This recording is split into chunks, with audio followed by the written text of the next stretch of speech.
Bienvenidos al debate de France 24, soy Santiago López González. Esta semana, exactamente el 25 de noviembre, el mundo conmemoró el Día Internacional de la Eliminación de la Violencia contra la Mujer, una fecha que venimos conmemorando desde el año 1981. Las cifras nos indican que todavía queda mucho por hacer.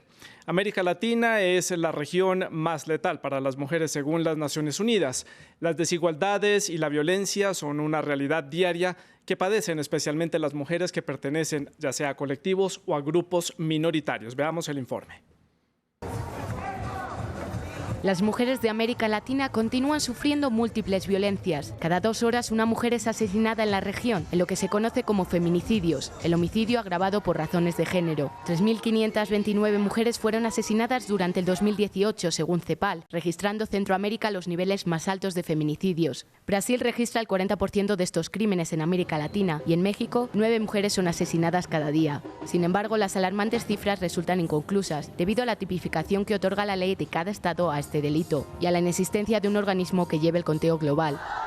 El derecho al aborto es otro de los grandes tabús en América Latina. El 97% de las mujeres viven en países que restringen, al menos parcialmente, la interrupción voluntaria del embarazo y cerca de 760.000 mujeres son atendidas cada año debido a complicaciones de salud derivadas de abortos inseguros. Pero la muerte no es la única amenaza a la que se enfrentan las mujeres, también la cárcel. Países como El Salvador impone penas de hasta 8 años de prisión por interrumpir el embarazo en cualquier circunstancia.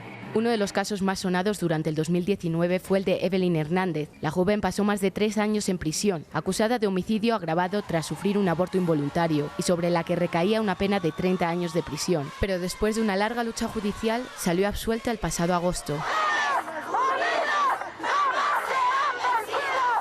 La estructura de discriminación de las mujeres se alimenta de otras formas de violencia solapadas y naturalizadas. En Bolivia, el 61% de los hombres jóvenes creen que cuando una mujer trabaja, sus hijos sufren abandono. Las mujeres pobres, de colectivos minoritarios o racializadas, sufren especialmente las desigualdades en materia de género. Pese a las desalentadoras cifras, las mujeres de América Latina están ocupando el espacio público sin miedo. Este lunes 25 de noviembre, Día Internacional de la Eliminación de la Violencia contra las Mujeres, miles de mujeres saldrán a la calle para exigir sus derechos. Bueno, para analizar este tema están en el estudio de France 24 Carolina Vergel, ella es abogada especializada en temas de género y derechos de las mujeres. También está con nosotros Alma Beltrán y Puga, ella es abogada, feminista y docente. Y se unen a esta conversación vía Skype, conectamos también con Brenda Hernández Arana, ella es activista, consultora sobre estrategias legales. Y finalmente cierra este panel Sabrina Ayelén Cantavia, ella es abogada y presidenta de la ONG Red de Mujeres, quien se conecta en este momento desde la ciudad de Buenos Aires, la capital argentina. Ustedes también pueden participar en este debate a través de las redes sociales. Les recuerdo que estamos en Instagram y también en Twitter como @France24_ES y @Santilogo, mi cuenta personal. Pues tenemos el tema, tenemos ya a las invitadas y tenemos el contexto. Quiero comenzar entonces por mis invitadas en el estudio. Carolina, ¿por qué América Latina no consigue reducir estas cifras y tal parece que la lucha la estamos comenzando a perder? Bueno, yo creo que esa es una pregunta muy ambiciosa y difícil de responder porque hablar de América Latina como un todo que representa realidades para las mujeres muy similares es muy difícil. Efectivamente tenemos unas cifras alarmantes, pero yo creo que tenemos unas cifras alarmantes porque somos la región, en eso sí tenemos un elemento en común, que ha tipificado el feminicidio de una manera digamos, decidida y que da una respuesta penal a la violencia letal contra las mujeres. Entonces, por eso son cifras que todavía son muy difíciles, son opacas, no nos generan toda la credibilidad que esperaríamos, pero tenemos cifras sobre feminicidio. La tipificación de ese crimen no existe en otros lugares del mundo, ha generado muchísimo debate, por ejemplo, en España, que es un país que tiene una tradición ya muy grande de políticas públicas sensibles a los temas de género y un movimiento feminista y de mujeres muy fuerte.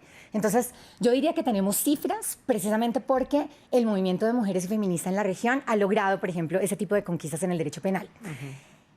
En cambio, tenemos también unos desafíos enormes con respecto a lo que la voluntad política de los estados demuestra con respecto a simplemente tipificar. Sí. Sabemos que es muy fácil aprobar leyes que penalizan en América Latina, eso es una particularidad. En cambio, modificar el derecho penal y el Código Penal no nos cuesta mucho trabajo. En cambio, acompañar eso con políticas públicas y con políticas criminales que tengan realmente una perspectiva de género es muchísimo más difícil. Y a eso le podemos sumar una región en donde todavía las relaciones de dependencia económica de mujeres hacia hombres, la carga desproporcionada de cuidado que ponen las mujeres, una responsabilidad enorme, por ejemplo, sobre hijos, personas en situación de discapacidad, personas adultas mayores, hacen que las mujeres lo piensen 2 veces antes de, por ejemplo, denunciar o ir hasta las últimas consecuencias en un proceso penal. Por este lado, Alma, ¿su opinión, complemento o críticas a lo que hemos comenzado a decir? Sí, yo estaría de acuerdo con Carolina. Yo creo que es difícil responder la pregunta, pero las intuiciones son que este es un continente muy desigual, ¿sí? Donde las mujeres tienen brechas económicas que afectan mucho su empoderamiento. Y entonces, pues, es un continente con altos riesgos para las mujeres de transitar las calles, ¿no? De esta idea cultural que hay de la disposición de los cuerpos de las mujeres, porque finalmente a los agresores no les pasa nada. ¿Sí? Yo creo que un poco, digamos, las altas cifras tienen que ver con la impunidad. ¿Sí? Impunidad, un tema importante. Eso lo vamos a analizar más adelante aquí en el debate de France 24. Brenda, en Ciudad de México, su opinión al respecto. Santiago, te saludo, gracias a ti y a tu auditorio. Efectivamente, mira, tenemos aquí enormes brechas en la región. A nosotros en la región de América lo que nos ha ayudado y ha puesto la mirada en el mundo para que el nivel internacional vean la problemática que tenemos en violencia de género ha sido precisamente pues a través de organizaciones civiles, ha sido a través de documentación hemerográfica, ha sido a través de investigación de las propias madres y familiares de las víctimas, que son las que han acaparado esa atención. Se habla, o podríamos considerar que incluso, no solo feminicidio, muchas de las formas en que se ejerce violencia, se podría decir en especial, pero sí el feminicidio es un crimen de Estado. ¿Por qué? Porque el Estado tiene la obligación de preservar nuestros derechos humanos y ha demostrado una enorme incapacidad en todos los estados de la región, porque efectivamente, como dice Carolina, es muy fácil y hemos notado cómo las leyes en un momento a otro se pueden aprobar y se encuentran vigentes, pero no son funcionales. Hay una necesidad de acceso a la justicia, de sensibilidad de las autoridades y de que los grados de impunidad queden eliminados. Así es. Bueno, ya hemos tocado aquí puntos importantes, empoderamiento, la impunidad al nivel de la justicia, pero quiero comenzar por otro factor importante y comienzo con Alba. Ya le voy a dar la palabra a Sabrina, que es nuestra invitada desde la ciudad de Buenos Aires. Hay un problema con la conexión, la estamos retomando y ya se va a unir a esta conversación. El tema de la cultura, ¿qué tanto tiene importancia el factor cultural en la región de América Latina para que se estén dando estas cifras y que las mujeres teman denunciar, siempre sientan que están en un segundo nivel y que les cueste tanto empoderarse, que ya hemos venido presenciando pues actos de empoderamiento, pero falta mucho? Alma. No, yo creo que la cultura es muy importante y juega un rol muy trascendental en la falta de acceso a la justicia, ¿no? Y te pongo un ejemplo. Cuando se vino la ola, bueno, y seguimos en la ola de feminicidios en México, la Corte Interamericana saca una sentencia, ¿no? Diciéndole al Estado mexicano que tiene que mejorar la investigación de esos crímenes. Porque ¿por qué matan a las mujeres en Ciudad Juárez? Y lo que la Corte dice es que acá hay una cultura de discriminación, ¿sí? Los asesinatos tienen que ver con que a las mujeres no se les piensa como iguales y que matarlas y tirarlos en los campos de algodón pues les genera una gran impunidad, ¿no? No hay personas en la cárcel, no se sabe quiénes son los agresores. Nunca hay una investigación Nunca en curso hay una por investigación los casos. Y las investigaciones que están en curso adolecen de prejuicios y estereotipos de género, como, no, es que seguro estaban en la calle, eran unas voladas, decían los expedientes, y eso es cultural, ¿ves? O sea, si uno piensa que a las mujeres las matan por ir vestidas con minifalda, o que si a las mujeres se lo merecían, ¿no? Como que el crimen se justifica el crimen. Se justifica y las mujeres se lo merecen. Y eso se permea en la investigación y en cómo la justicia intenta resolver el crimen. Eso en el lado mexicano. Por este lado, Carolina, la percepción colombiana, ¿cuál puede ser? Bueno, en Colombia tenemos unos rasgos muy parecidos a los que Alma describía.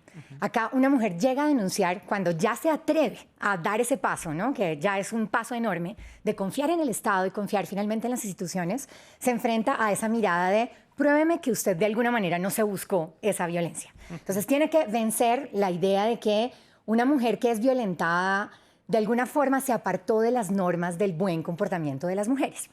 Pero digamos que da inclusive con funcionarios o funcionarias que son sensibles al tema y que quieren, digamos, acompañarla en esa denuncia. Todo el aparato de ahí en adelante, las pruebas, fiscalía, medicina legal, cada uno de esos pasos legales y, digamos, judiciales son una nueva prueba para demostrar que yo soy una buena ciudadana que no se mereció ser violentada. Pero vamos a ligarlo a, en general, lo que la gente tiene en la cabeza, porque eso es el tema de la cultura. Sí. Y pues, no nos digamos mentiras. La música, el cine, los libros. Estamos inundados de imágenes y de muchísimos referentes, además del arte, supremamente importantes para la civilización nuestra y para nuestra cultura latinoamericana y colombiana, que hacen una exaltación de la violencia contra las mujeres y que sobre todo ponen en un lugar de consideración a los hombres violentos. Ese hombre violento, en el fondo, también tuvo una muy buena razón, como el honor, como el amarla mucho, como estar celoso, cuando en realidad a eso se le debe llamar machismo, ¿sí? Entonces, no llamar las cosas por su nombre y romantizar unas relaciones tóxicas de hombres con mujeres para solamente hablar de relaciones de pareja tiene muchísimo que ver con el peso cultural. Y otra es la dimensión, digamos, urbana, del derecho a la calle, de que una mujer que se tome en serio, que tiene el libre derecho a circular por el territorio, pues no es verdad. La sociedad le recuerda que no es tan libre. No es tan libre. Ahora vamos a conocer la perspectiva argentina. Brenda, desde Buenos Aires. Ahora sí, bienvenida al debate, bienvenida a este panel de conversación. Adelante con su opinión. Sabrina, perdón. Sí, ¿me podrías repetir la pregunta porque no estaba escuchando? Claro, Sabrina, estábamos conversando del factor cultural que hay en los diferentes países latinoamericanos para pensar que este es uno de los ingredientes importantes para que haya estas cifras tan alarmantes de violencia contra la mujer. Hablábamos del factor cultural mexicano y colombiano y ahora queríamos conversar con usted sobre el factor argentino. Bueno, sí, la cultura es una cuestión central y no solamente a nivel de Latinoamérica, o sea, tenemos que recordar que el machismo no es solo un problema de la región, sino que es un problema del mundo entero. Digamos, la cultura tiene un peso fundamental, nosotros vivimos en culturas que son machistas y esto se expresa en las instituciones que después no generamos, o sea, por ejemplo, el Poder Judicial, la policía, las políticas públicas. Las leyes que salen de los congresos también pasan por este filtro que es cultural. O sea, las instituciones de nuestros países son reflejos o cristalizaciones culturales de lo que expresan las diferentes sociedades. Sí. Quiero que le pido a mis compañeros en el máster que me ayuden con las gráficas que hemos preparado para que ustedes dimensionen el caso mexicano y el caso colombiano, que son tal vez los más importantes y los más preocupantes de la región de América Latina. Ahí tenemos México, este país, allí 9 mujeres son asesinadas diariamente en este país. De 2015 hasta la fecha, es decir, hasta el 2019, se suman ya 3.200 feminicidios a nivel nacional. Solo en la capital, la Ciudad de México, ya van 206 feminicidios en 5 años, 18 de ellos en el primer semestre de este año. Es una cifra complicada, pero veamos Colombia, que también las cifras son bastante alarmantes. Allí en este país, 3 de cada 10 mujeres han sido víctimas de violencia física. De las 12.130 personas que han sido asesinadas en Colombia en el 2018, 1.042 fueron mujeres. 45.96% murieron a manos de un desconocido, 28.78% por su pareja o expareja, 6.21% a manos de un familiar y 5.38% a manos de un desconocido. Al menos 3 mujeres son asesinadas todos los días en Colombia. Y así, situación similar pasa en otros países de América Latina. Retomando el tema de la cultura, sé que esto es aquí vamos a entrar un poco en el terreno de la especulación. ¿Cómo podemos desligar esa parte cultural para empezar a construir una legislación que de verdad proteja y dé voz y les dé a las mujeres el lugar que se merecen en las sociedades? Comienzo por Brenda para romper entonces el círculo y retomar. Gracias. Sí, Santiago. Mi nombre es Sabrina. Consideramos que las distintas formas de violencia a la mujer son definidas por posibilidades culturales de la dominación del hombre sobre la mujer o factores de subordinación. ¿Cómo cambiamos esa cultura? Porque de esa cultura dependen los legisladores, las madres, los hombres, las mujeres, o sea, dependemos finalmente de toda esta cultura. Tenemos que crear conciencia social. Si bien es cierto que la violencia hacia las mujeres existe en todo el mundo, hay que hablar de grados. Y efectivamente esto tiene mucho que ver con el nivel de tolerancia que hay en la sociedad y también de cosificación de las mujeres. Hay mucho esa situación de cosificar y justificar siempre a los perpetradores de violencia, como mencionaba Alma, me parece que decía que se les suele justificar. Hizo esto por honor, hizo esto porque se iba a divorciar, ella pertenece a su núcleo social, por muchos factores. Entonces, una sería capacitación. Culturalmente también tenemos que trabajar en ello. Mira, en este ambiente conoces a mucha gente. Podrán tener un doctorado, podrán tener doctorado en ciencias, en medicina, en derecho, pero si no conoces los estudios de género y haces esa conciencia, definitivamente no puedes dar el paso. Entonces, considero que sí, debe haber bastante conocimiento. Por ejemplo, también pasa mucho algo. Aquí hay un violentómetro. Hay mucha gente que desconoce, tanto hombres como mujeres, que, por ejemplo, dar un pellizco es violencia. Decirle a una mujer cómo vestirse, desconocen que es violencia, con quién juntarse, cómo administrar su dinero. En sí son muchos factores por ignorancia también, porque efectivamente hay mucha gente dispuesta, pero no sabe cómo actuar. Necesitamos trabajar en ello. Sí. Y Sabrina, en Buenos Aires, ¿su opinión al respecto?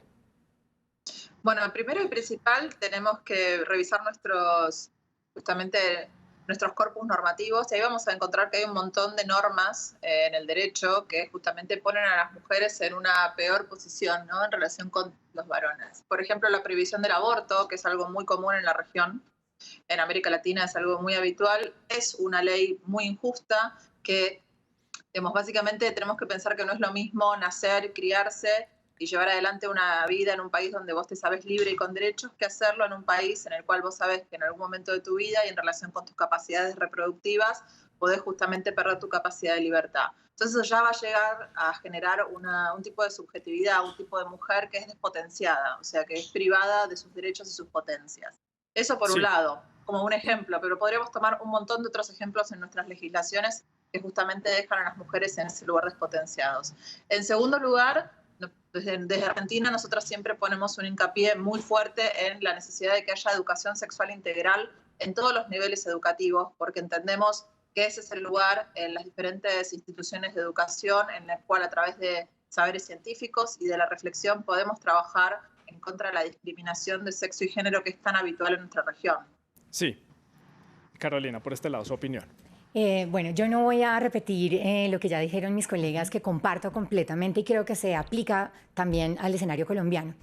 Yo sumaría dos cosas. Yo creo que en el caso colombiano tenemos casi que unas leyes divinas, tenemos una muy buena legislación en materia de violencia contra las mujeres, cosa que de hecho es celebrada hasta por ONU Mujeres, por ejemplo. En cambio nos faltan cabezas que sean capaces de aplicar y de hacerle, o sea, de darle la fuerza a esas normas que deben tener. Entonces, creo que hay que cambiar la cabeza de los jueces, de los operadores judiciales, pero esos operadores judiciales salen de las facultades de Derecho y habla una profesora de Derecho. Yo creo que las facultades de Derecho no estamos haciendo el trabajo. No estamos mostrando el nivel técnico que tiene la perspectiva de género en Derecho, por un lado. Creo que no estamos, y voy a apelar a unos, digamos, estímulos de comportamiento social que están demostrados que, digamos, funcionan en un escenario como el colombiano. La zanahoria y el garrote. Creo que hay que premiar a los jueces con sensibilidad de género que están a veces en el tribunal más perdido del departamento del Chocó, por ejemplo. No están necesariamente en Bogotá. Hay iniciativas un poco en ese sentido, pero creo que hay que visibilizar más a esos operadores judiciales que están haciendo la tarea y la están haciendo bien.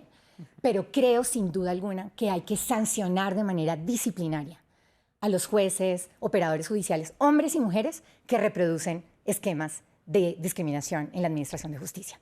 Y a los profesores que siguen reproduciendo contenidos completamente anacrónicos, arcaicos, que no están al tanto de los estándares internacionales en materia de protección de derechos de las mujeres. Creo que hay que cuestionarlos públicamente y de quitarles su lugar de comodidad en el mundo de la academia. Y en eso estamos, pero digamos que por ahí va. Punto importante, Carolina, y por este lado, para terminar la ronda, Alba. Pues yo estoy de acuerdo con Carolina. Yo creo que más leyes no nos hacen falta en este continente. O sea, la mayoría de los países tiene firmada la Convención Belém do Pará, que es la convención para eliminar todas las formas de violencia contra las mujeres. Es un pacto internacional que los estados tienen que cumplir y que les llama a tener debida diligencia en las investigaciones, un deber reforzado de investigar los crímenes que sean por violencia sexual, física, psicológica contra las mujeres. Y los estados no lo hacen, ¿sí? Entonces, para mí es el cumplimiento de la ley.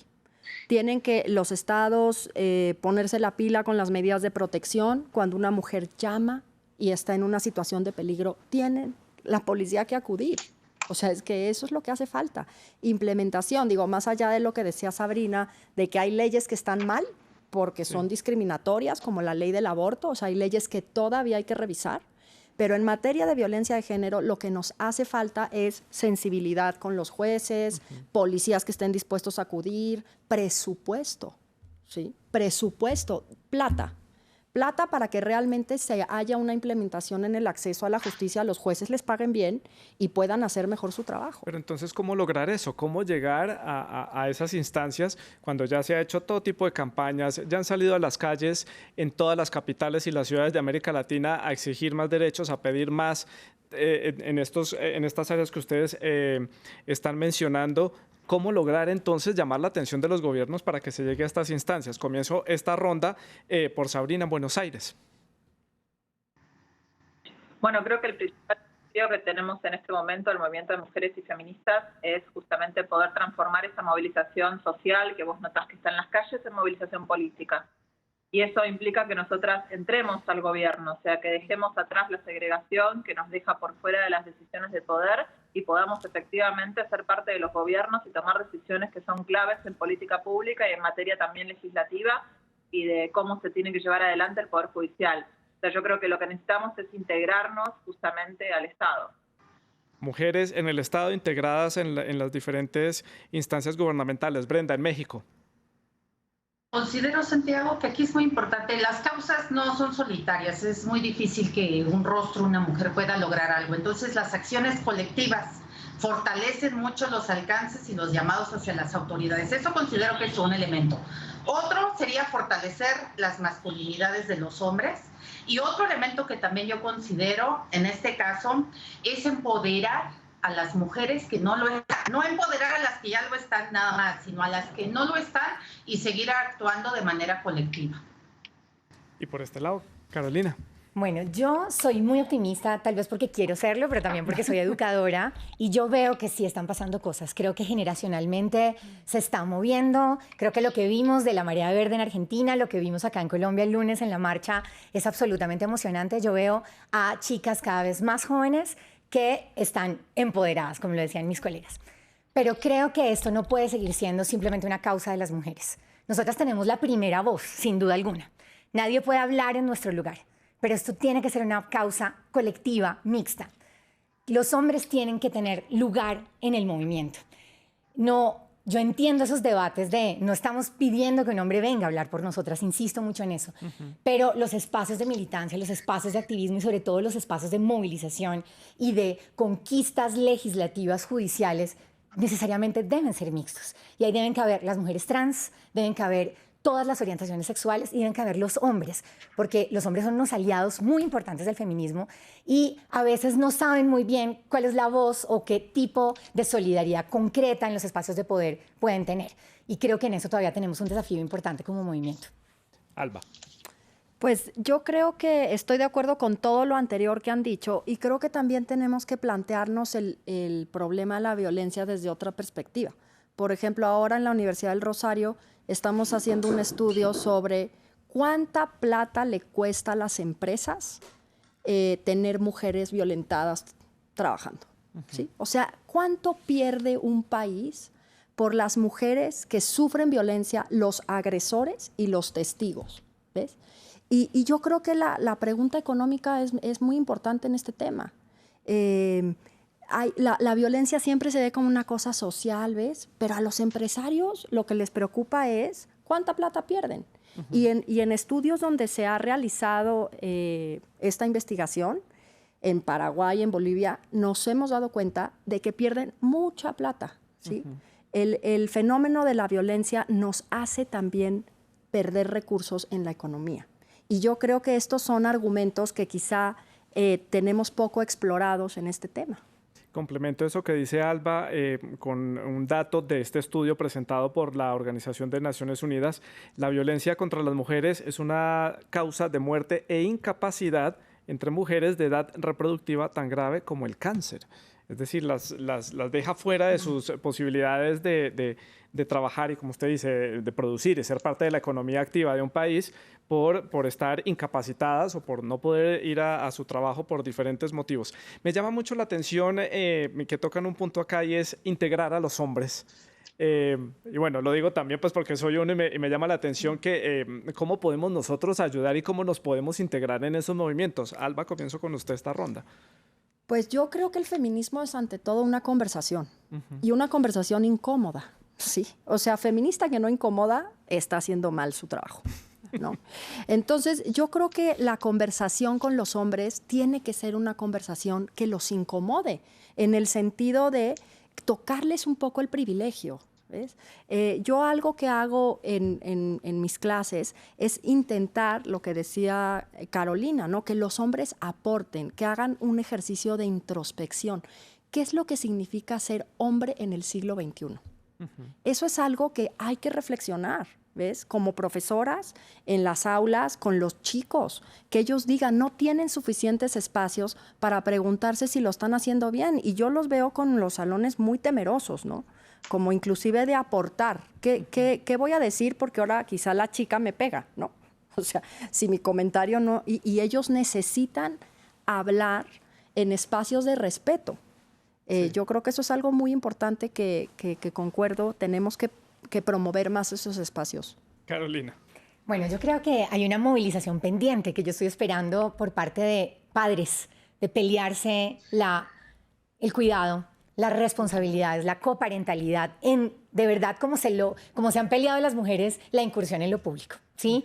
Yo quiero ver a más hombres queriendo ser más protagonistas en lo doméstico. Y creo que eso va a revolucionar la economía, los salarios, la brecha de género a nivel, digamos, de incorporación en la economía formal e informal. Entonces, creo que pueden hacer movilización. Simplemente es un ejemplo muy concreto, muy claro de lo que pueden hacer como colectivo. Pero creo que en la academia y en el universo del derecho, los hombres tienen que leer más a las feministas, a las teóricas del género, a jueces y juezas que han producido fallos revolucionarios. Tienen que replicar eso, tienen que aprender y no pensar que eso es un conocimiento marginal y demás. Y creo que los hombres sí están en este momento, hace mucho tiempo lo están en escenarios de poder, en el poder de las comunicaciones, en el poder político, y desde ahí clarísimamente pueden tomar decisiones que cambian la vida de las mujeres. Una ley como la 1257 del 2008, que es la que yo elogiaba hace un rato, de violencia contra las mujeres, no se hubiera podido aprobar si no hubieran estado ahí, digamos, partidos políticos y hombres y mujeres luchando por esa ley. Entonces, ya lo están haciendo, pero creo que de manera más decidida, decir, el simple hecho de decir, yo soy feminista y abogo por estas causas y que no tengan que esperar a que sea su mujer, su hija, la que esté involucrada para, digamos, realmente usar su poder a favor de cambiar la realidad de las mujeres. Brenda, en México, su opinión. Mira, Santiago, he invitado, por ejemplo, a muchos hombres a las marchas y me dicen, no, porque me van a pegar, ¿no? Entonces, realmente a veces tienes que tolerar algunas cosas, hay que manejar esta frustración porque, pues, escuchas chistes, canciones, ¿no? Ofensivas, sí. A veces te aguantas y no tendrías amigos hombres, ¿no? Pero en realidad, eso que hablan mis colegas del fortalecimiento de las masculinidades, del papel del hombre en este siglo, es muy importante. Tenemos que darle voz. Como bien dijeron, el feminismo no es una causa de nosotras nada más. Es un diálogo constante, es la toma de acuerdos, es entendimiento. Entonces, considero que hemos ido avanzando. Pienso que cada vez hay más hombres que se han sumado a la causa y creo que habrá muchos más. Yo creo que esta nueva generación, como dicen, como más mujeres jóvenes se inmersan en estas luchas, también estamos viendo ya nuevos hombres, nuevos padres. Yo te decía de las causas de Juárez, eran solo las madres manifestándose en la calle, ahora ya vemos más hombres. Entonces confiamos que dentro de la docencia, el litigio, los espacios públicos, podamos generar ese cambio desde luego en esta generación. Para cerrar esta ronda, Sabrina. Bueno, creo que algo que pueden hacer los hombres desde ya es empezar a, ¿cómo decirlo?, a ponerse límites entre ellos. Si están siendo presentes en una situación donde ven que hay una situación de abuso, si dentro de, por ejemplo, en el grupo de WhatsApp circulan imágenes sin consentimiento de mujeres, me parece que ahí pueden empezar, digamos, a hacer su aporte, porque también tenemos que entender que en este mundo segregado hay lugares a los cuales las mujeres no entramos y solamente entran determinados varones. Y en ese sentido yo creo que el aporte que pueden hacer es empezar a poner límites, a desnaturalizar determinadas posturas o determinadas, digamos, acciones que son muy violentas, quizás desde lo sutil, desde lo simbólico, y que son muy potentes también para transformar la forma en la cual son vistas las mujeres.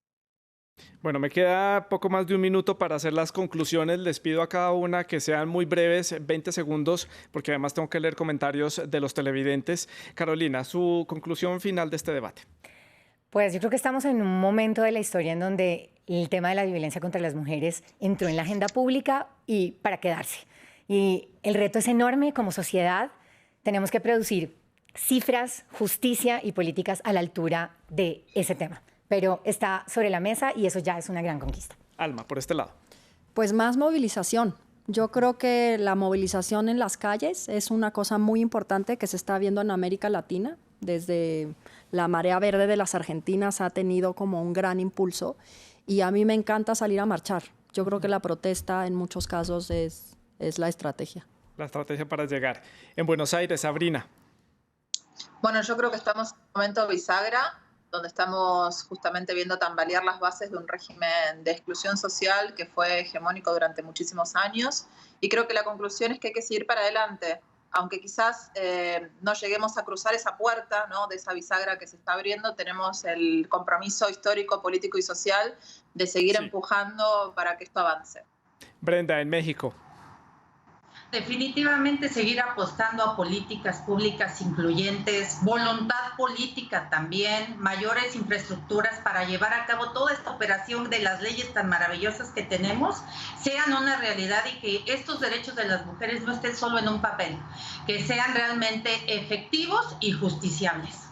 Pues a mis invitadas, muchas gracias por haber estado con nosotros. Cierro con los comentarios en las redes sociales. En Twitter, DianaMant78183279 dice: educar, inculcar valores y principios que formen una generación distinta a la nuestra, llenar vacíos y odio, pero sería futuro. Mientras, no es fácil sanar lo que ya está enfermo. En Facebook también David Suárez comenta: hacer cumplir la ley, pero si los políticos mismos las transgreden, ¿qué se espera para los ciudadanos de a pie? Es todo aquí en el debate de France 24. Siga con nuestra programación. Feliz noche.